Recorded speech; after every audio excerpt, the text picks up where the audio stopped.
আমি আমার মাকে জোর করে পিঙ্ক পরাতাম, যে না, বাবা চলে যাওয়ার পর মা পড়তে চাইতেন না, কিন্তু আমি বলছি না, পিঙ্ক তো লাল নয়, তাহলে তো সেই অর্থে সব কালার প্যালেট, সব কালার শেডই তো সূর্যের রং থেকেই তৈরি।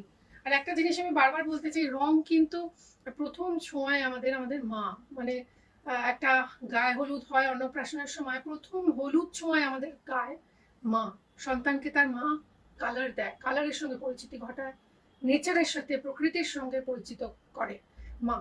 সুতরাং সেইটা 6 মাস বয়স থেকে আমি বহন করে চলেছি। তাই রংকে পরিত্যাগ করবেন শুধুমাত্র সমাজের কথা ভেবে, এটা কিন্তু ঠিক না।